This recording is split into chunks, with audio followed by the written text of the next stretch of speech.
ఈరోజు ధ్యానించబోయే దేవుని వర్తమానం ఏమిటంటే ఎసేక్యేలు ప్రవక్త రాసిన పుస్తకము 37వ అధికారము వచనం వచ్చి 12వ వచనం చదవండి. కాబట్టి நீ தீர்க்க தரிசனம் உரைத்து அவர்களோட சொல்ல வேண்டியது என்னவென்றால் கர்த்தராகிய ஆண்டவர் உரைக்கிறார், இதோ என் ஜனங்களே, நான் உங்கள் பிரேத குழிகளை திறந்து உங்களை உங்கள் பிரேத குழிகளிலிருந்து வெளிப்படவும் உங்களை இஸ்ரவேல் தேசத்திற்கு வரவும் பண்ணுவேன்.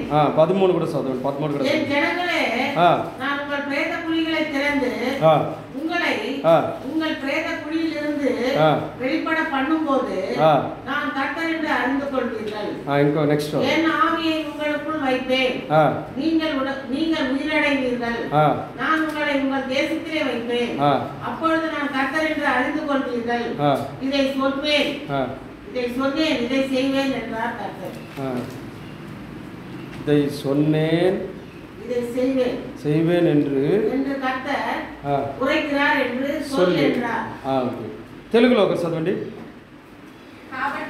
కాబట్టి ప్రవచనం ఎత్తి వారితో ఇట్లనెను, ప్రభువు యెహోవా సెలవిచ్చినదేమనగా, నా ప్రజలారా, మీరున్న సమాధులను నేను తెరచుదును, సమాధుల నుండి మిమ్మును బయటకు రప్పించి ఇశ్రాయేలు దేశంలోకి తోడుకొని వచ్చుదును. ప్రజలారా, నేను సమాధులను తెరచి సమాధులనున్న మిమ్మును బయటకు రప్పించగా నేను యెహోవానై ఉన్నానని మీరు తెలుసుకుందురు. మీరు బ్రతుకున్నల్ల నా ఆత్మను మీలో ఉంచి నీ దేశంలో మిమ్మును నివసింపజేసుదను. యెహోవానకు నేను మాట ఇచ్చి దానిని నెరవేర్చనని మీరు తెలుసుకుందురు. ఇదే యెహోవా వాక్కు. ఆమేన్. హల్లెలూయా. చూడండి ప్రియమైన దేవుని బిడ్డలారా, పాత గ్రంథకాలంలో ఈ కార్యం ఇజ్రాయేల్ ప్రజలకి ప్రవక్తకర్త మూలంగా యెహోవా తండ్రి మాట్లాడుతున్నాడు. ఏమని మాట్లాడుతున్నాడంటే, నేను మీ తెలుగులో ఏమని చెప్తారు, ప్రేద కలరనగా మీ సమాధి నుంచి దేవుడు చెప్తున్నాడు, నేను మీ సమాధిని తెరిచి మిమ్మల్ని ఆ సమాధి నుంచి బయట తీసుకొని వస్తును, మిమ్మల్ని ఇజ్రాయేల్ దేశంలో చేర్చడానికి నేను అది చేస్తానని దేవుడు వాగ్దానం చెప్తున్నాడు. కాబట్టి నా జనలారా, నేను మిమ్మల్ని ప్రేదకులని తెరిచి మిమ్మల్ని ప్రేదకుల నుంచి బయట తీసేటప్పుడు, నేను సమాధి నుంచి నేను తీసేటప్పుడు నేను యెహోవా తండ్రి అని మీరు తెలుసుకుందురు అని సెలవిస్తున్నాడు. హల్లెలూయా. చూడండి ప్రియమైన దేవుని బిడ్డలారా, ఈ సమాధిలో ఎవరు ఉంటారు? సమాధిలో చచ్చిపోయిన వాళ్ళు ఉంటారు. హల్లెలూయా. ఈ భూమిలో సమాధిలో ఎవరు ఉంటారు? ఊపిరితో ఉండేవాళ్ళు సమాధిలో ఉంటారా? ఉండరు కదా. హల్లెలూయా. సమాధిలో ఉంటే ఏమవుతుంది లోపల? అది అర్థమే లేదు. హల్లెలూయా. ఊపిరి లేని వాళ్ళని సమాధిలో పెడతారు. ఊపిరి లేని మనుషులకి దేవుడు చెప్తున్నాడు, మీరు సరిగ్గా తిని, ఊపిరి లేని ఇజ్రాయేల్ ప్రజలకి దేవుడు వాగ్దానం ఇస్తున్నాడు. చూడండి నా జనులారా, మిమ్మల్ని మీ సమాధి నుంచి, తెలుగులో చదువుమా, నా ప్రజలారా మీ సమాధుల్ని తెరిచి చాలు ఒక నిమిషమా, సమాధుల్లో తెరిచి, సమాధుల్ని తెరిచి చచ్చిపోయి ఉంటారు. ఆల్రెడీ ఎందుకు చచ్చిపోయి ఉంటారు? పాపముతో చచ్చిపోయి ఉంటారు, ఆత్మతో చచ్చిపోయి ఉంటారు. ఈ లోకములో దేవుడు లేని కార్యంతో వాళ్ళు మరణించేసి ఉంటారు. హల్లెలూయా. అన్ని విధానమైన పాపాలు ఉండొచ్చు దాంట్లో, 1, 2 చెప్పలేము. కొన్ని నీతిమంతులుగా ఉండి దేవుడు లేకుండా చచ్చిపోయి ఉంటారు. హల్లెలూయా. ఇలాగ ఉండే మనుషుల్ని దేవుడు చెప్తున్నాడు, జనులారా, మీ సమాధుల్లో నుంచి మిమ్మల్ని నేను మిమ్మల్ని బయట తీస్తాను. హల్లెలూయా. ఎవరు తీస్తారంట? చచ్చిపోయిన వాళ్ళని. హల్లెలూయా. ఇజ్రాయేల్ ప్రజలకి ఆయన వాగ్దానం ఇస్తున్నాడు, నా జనులారా అని. బయట వాళ్ళు నా జనులారా, రక్షణ పొందుకునే నా జనులారా. ఆ రోజుల్లో ఇజ్రాయేల్ ప్రజలకి, యూదా గోత్రానికి ఆయన చెప్తున్నాడు. హల్లెలూయా. ఇప్పుడు చూడండి ప్రియమైన దేవుని బిడ్డలారా, ఆత్మలో ఆయన చెప్తున్నాడు ఊపిరితో లేపుతానని. 14 చదవండి. ఇప్పుడు ఆ రోజుల్లో మిమ్మల్ని ఊపిరితో లేపేటప్పుడు యెహోవా ఆయన నన్ను గూర్చి మీరు తెలుసుకుందురు. మీరు బ్రతికేదానికి నా ఆత్మని మీలో ఉంచి మీ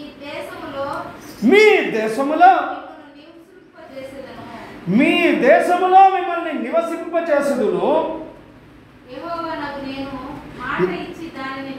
యెహోవా అయిన నేను నా మాటనిచ్చి ఆ మాటని నేను నెరవేరుస్తాను అని మీరు ఆ రోజుల్లో తెలుసుకుంటారు. చూడండి ప్రియమైన దేవుని బిడ్డలారా, యెహోవా తండ్రి పాత గ్రంథ కాలంలో அறவுல చెప్తారు, ప్రేద కోழிகளிலிருந்து உங்களை நான் வெளியே எடுப்பேன்றாరు. ప్రేద కోழிలో చచ్చిపోయిన మనుషులు ఉంటారు, సమాధుల్లో చచ్చిపోయిన మనుషులు ఉంటారు. ఎవరైనా చచ్చిపోయిన మనుషుల్ని ఊపిరితో లేపదని వీలవుతుందా? వీలవ్వదు. హల్లెలూయా. ఎవరైనా ఒకరిని లేపమనండి, సమాధుల్లో ఉండే మనుషుల్ని ఊపిరితో ఎవరైనా లేపమండి, వీలు కాదు. హల్లెలూయా. ఊపిరి పోయిందంటే అంతే, పీనిగే బాడీయే. హల్లెలూయా. ఎప్పుడు రాస్తావు ఆ బాడీ? ముందు వరకు పేరు ఉంటుంది. సురేష్, ఫాస్ట్, ఆయన ఓకే అంటారు.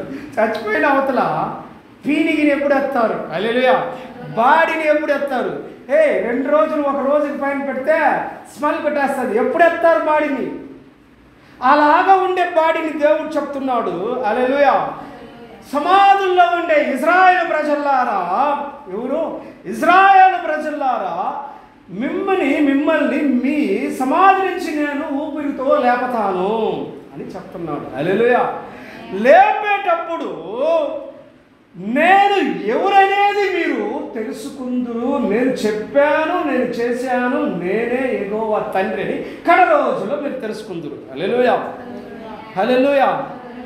ఆయనకి అసాధ్యమైనది ఏది లేదు భూమిలో. పాత గ్రంథకాలమైనా సరే, కొత్త గ్రంథకాలమైనా సరే, సంఘ నిర్మాణ కాలమైనా సరే, రాబోయే రోజులైనా సరే, ఆయనకి అసాధ్యమైనది ఏది లేదు. హల్లెలూయా. ఆయన చెప్పేది ఏది వెనకాల వెళ్ళదు, అది నెరవేరుస్తుంది, నెరవేరబడుతుంది, అది అవుతుంది. హల్లెలూయా. మళ్ళా యేసుక్రీస్తు చెబుతున్నాడు, చదవండి, దాంట్లోనే 16, 17 చదవండి.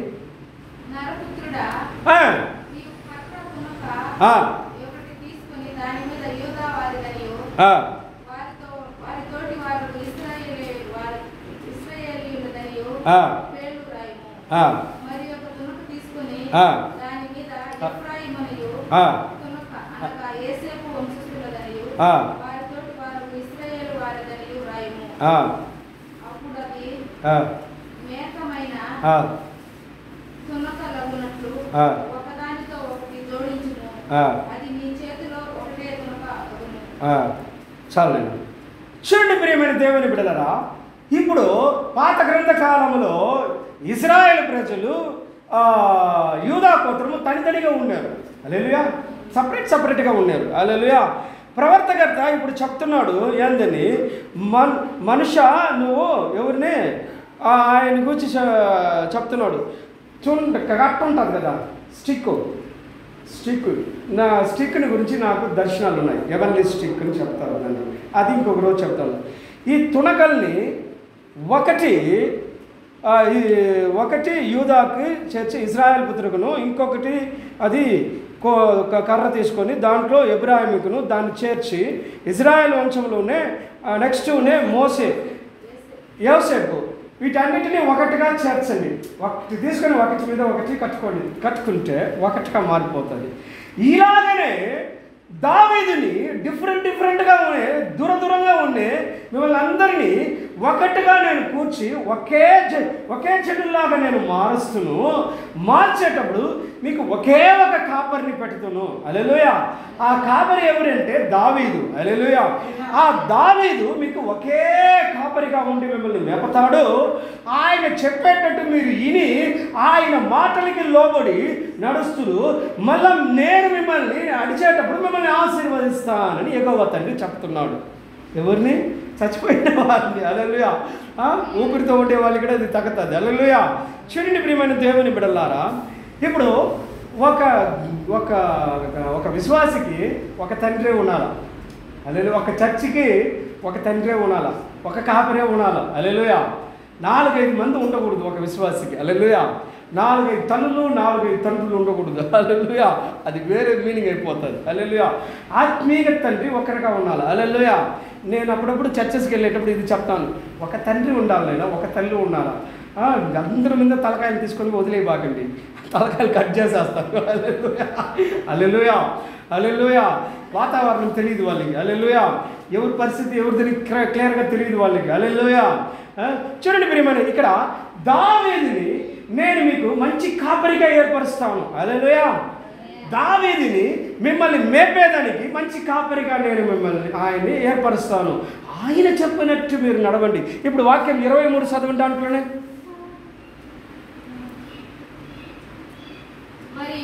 మరియు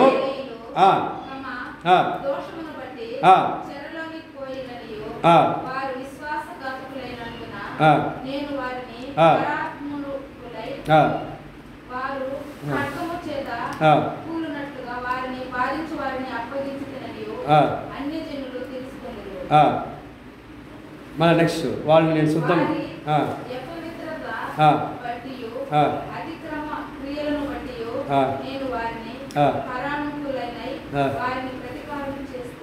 మళ్ళా కాబట్టి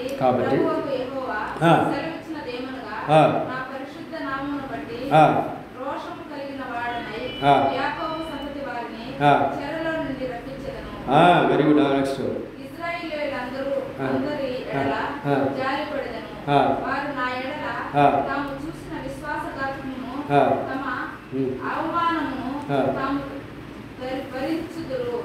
నేను అన్యజనులందరిలో నుండి వారిని సమకూర్చి వారి శత్రువుల దేశంలో నుండి రప్పించిన తరువాత వారు సురక్షితముగాను విస్మయముగాను తమ దేశంలోనికి నివసించుచున్నారు. చాలు. హల్లెలూయా. ఒక వాక్యం ఉన్నది, వాళ్ళని నేను శుద్ధం చేద్దును అని ఒక వాక్యం ఉంటుంది. దాంట్లో వాళ్ళని నేను శుద్ధం చేద్దు, నా రక్తంతో కడుగుదును, నేను వాళ్ళని శుద్ధం చేద్దును అని చెప్పి ఒక వాక్యం ఉన్నది. 24లో వాళ్ళకి ఒక రాజుని నేను ఏర్పరుస్తాను, వాళ్ళని కాపరిగా ఉండి ఒక గొర్రెలు కాపరి ఎలా அவர்கள் மேல் ராஜாவாய் இருப்பார். அவர்கள் எல்லாருக்கும் ஒரே மேய்ப்பராய் இருப்பார். அப்பொழுது அவர் என் நியாயங்களில் நடந்து என் கட்டளைகளை கைக்கொண்டு அவைகளின்படியே செய்து என் தாசனாகிய யாக்கோபுக்கு கொடுத்தது உங்கள் பிதாக்கள் குடியிருந்ததுமான தேசத்திலே குடியிருப்பார்கள். அவர்களும் அவர்கள் பிள்ளைகளும் அவர்களுடைய பிள்ளைகளின் பிள்ளைகளும் அதில் என்றென்றைக்கும் குடியிருப்பார்கள். தாசனாகிய தாவீது என்பவர் என்றென்றைக்கும் அவர்களுக்கு அதிபதியாய் இருப்பார். ఆమేన్. ఆమేన్.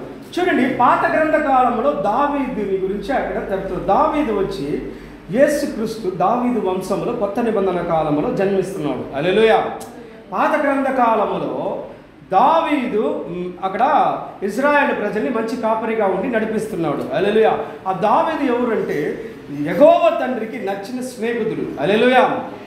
ఈ దావీదు వంశంలో కొత్త నిబంధన కాలంలో యేసుక్రీస్తు జన్మిస్తున్నాడు. యేసుక్రీస్తుకి వంశం ఉన్నది. హల్లెలూయా. అబ్రహాము తండ్రి అయిన యాకోబు వంశంలో పుట్టిన దావీదు వంశంలో జన్మించిన ఎవరికే యేసుక్రీస్తు అది కొత్త నిబంధన కాలంలో. ఈ కాలంలో యేసుక్రీస్తు ఆయన జన్మించి పూర్తి మనిషిలాగను పూర్తి దేవుడిలాగను భూమిలో రక్తముతో శరీరముతో అవయవాలతో వస్తున్నాడు. హల్లెలూయా. జన్మించి నీ కొరకు నా కొరకు యేసుక్రీస్తు కలువరిలో త్యాగశీలుడుగా మారి మరణిస్తున్నాడు. హల్లెలూయా. అన్ని అద్భుతాలు చేసి ఇప్పుడు లాస్ట్గా మనం ఆయన చూడబోయేది ఏంటంటే, చూడండి ప్రియమైన దేవుని బిడ్డలారా, మత్తయి సువార్త పత్రికలో 12:40 చదవండి. 2000 సంవత్సరం స్టార్టింగ్లో యేసుక్రీస్తు సిలువలో తన మరణానికి అవతల ఆయన యేసుక్రీస్తు ఆ సమాధిలో 3 రోజులు ఆయన పెట్టున్నారు. మత్తయి 12:40. యోనా ఇల్లమా మత్తయి 12:40లో ఆయన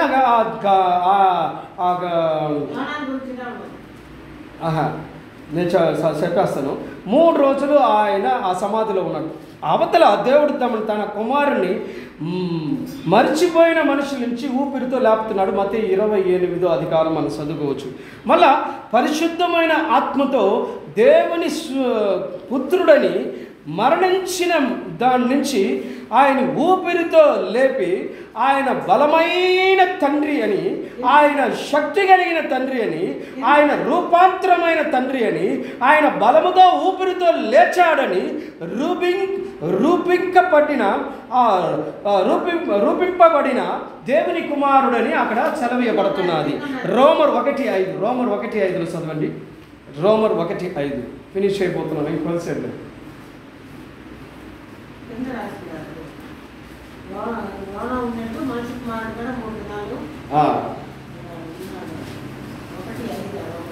రోమర్ 1:5 చదవండి.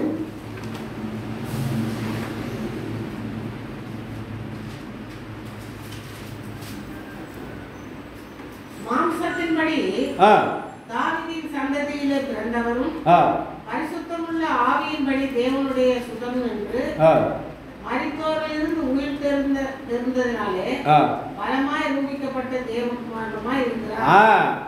భూమిలో చూడండి ప్రియమైన దేవుని బిడ్డలారా, బలముగా ఊపిరితో లేచింది ఎవరంటే యేసుక్రీస్తు తప్ప ఇంకెవ్వడు లేడు. హల్లెలూయా.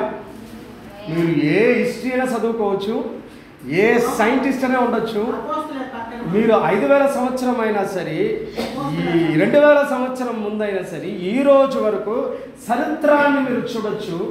చరిత్రములో ఉండే పెద్ద పెద్ద మనుషులు చదివిన వాళ్ళ దగ్గర కూడా తెలుసుకోవచ్చు. ఈ భూమి పూర్తిగా భూమి పుట్టింపబడిన రోజుల నుంచి ఈ రోజు వరకు ఊపిరితో లేచింది ఎవరంటే ఒకే ఒక మనిషి, ఆయనే యేసుక్రీస్తు.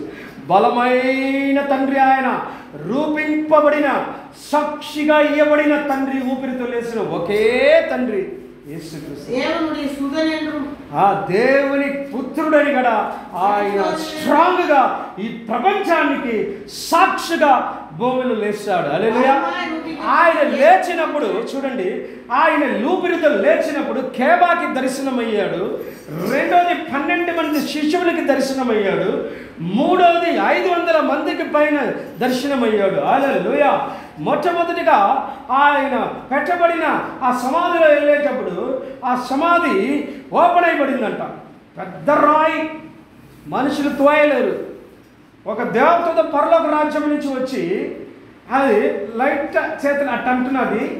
ఆ గేట్ ఆ రాయి వెనకాల అవుతున్నది. హల్లెలూయా. ఒక సువార్త పుస్తకంలో మత్తయి, మార్కు, లూకా, యోహానులో ఒక్కొక్క రకంలో ఆ శిష్యులు రాస్తున్నారు. అక్కడ వాళ్ళు చూసినది ప్రకారంగా ఒక ఆయన ఒక దేవదూతని యేసు దగ్గర ఉండేటట్టు చూసి, యేసు ఆయన ఊపిరితో లేసి వెళ్ళిపోయాడు. ఆయన గుడ్డలు మడతేసి సపరేట్గా పెట్టున్నారంట ఆ సమాధుల్లో. ఒక దాంట్లో 2 దేవదూతలు, ఆయన కాలు కింద ఒక ఆయన, ఆయన తల కింద ఒక ఆయన కూర్చొని ఉన్నారంట. ఆయన ఎతికేదానికి లోపల వచ్చిన ప్రతి మనుషులకి ఆయన ఊపిరితో లేశాడు. దేవుని వాక్యాలు, దేవుని ప్రవర్తకతలు చెప్పిన, పాత గ్రంథములో చెప్పిన దేవుని వాక్యాలు నెరవేరించబడింది. ఆయన ఊపిరితో లేచాడు. ఈరోజు మీ కొరకు గలిలేయ, మీ కొరకు అక్కడ వెళ్ళున్నాడు, అక్కడ పోండి, ఆయన అక్కడున్నాడు అని చెప్పి అక్కడ దేవదూతలు చెప్తున్నారు. హల్లెలూయా. చూడండి ప్రియమైన దేవుని బిడ్డలారా, యేసుక్రీస్తు ఊపిరితో లేచినప్పుడు యేసుక్రీస్తు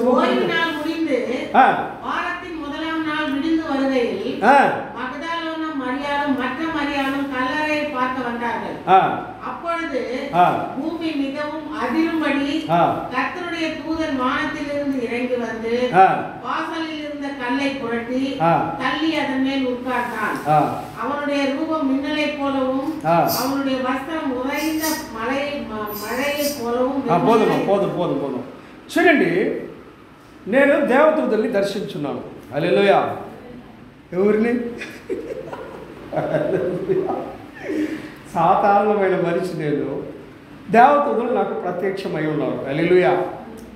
ఒకరోజు గోపాల్ రెడ్డి గడి ఇంటిలో ప్రార్థన చేసుకుంటున్నాను. గడిలో చిన్న ఇల్లు, హల్లెలూయా. అక్కడికి ఉండేదానికి మాత్రం కట్టుకునేది ఉంది. మధ్యలో నేను ఏం చేశానంటే ప్రార్థన చేస్తున్నాను. రాత్రి పూర్తిగా ప్రార్థనలోనే ఉంటాను, హల్లెలూయా. ప్రార్థన చేసేటప్పుడు పరలోక రాజ్యం నుంచి దేవదూతలు దిగి నా కాళ్ళ మీద, వెనకాల కాళ్ళ మీద నిలుచుకొని ఉన్నారు, హల్లెలూయా. వాళ్ళు ఆ కాళ్ళు చాలా సాఫ్ట్గా ఉన్నది, హల్లెలూయా. ఎలా ఉన్నది? చాలా సాఫ్ట్గా ఉన్నది, హల్లెలూయా. ఆ రూపాన్ని చూసేది అంత సులభం కాదు, హల్లెలూయా. భయంకర తెల్లగా ఉంటుంది. నేను చూసుకున్నాను, హల్లెలూయా. చాలా దర్శనాలు నేను యూట్యూబ్స్లో మీరు చూడొచ్చు. చాలా దర్శనాలు నేను చూంటాను. దాంట్లో చాలా దేవుని రహస్యాలు దాంట్లో ఉంటుంది, హల్లెలూయా. చూడండి ప్రియమైన దేవుని బిడ్డలారా, అలాగ వాళ్ళని చూడలేము, అంత పవిత్రతతో ఉంటారు. ఆరంలో వెన్మయం శివకుమారుడు, విడివెల్లి నక్షత్రం, ఈ నక్షత్రాన్ని దగ్గర చూసేదానికి వీలవుతుందా? అంత తెల్లగా ఉంటుంది. ఈ గుండు బల్పుని మనం దగ్గర పోయి చూడలేము, హల్లెలూయా. చూస్తావా?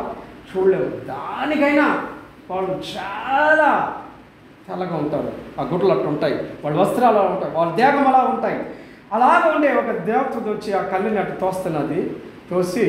చూసేటప్పుడు యేసుక్రీస్తు ఆయన ఊపిరితో లేచి ఆయన కార్యాలు చేసేదానికి ఆయన ఎందుకు మెయిన్గా దీన్ని చెప్తున్నానంటే, దేవుడు ఊపిరితో లేచినప్పుడు నీలాగా నాలాగా ఆయనకి శరీరం ఉంది, బాడీ కాదు, ఆయన గాలిలాగా లేదు, హల్లెలూయా.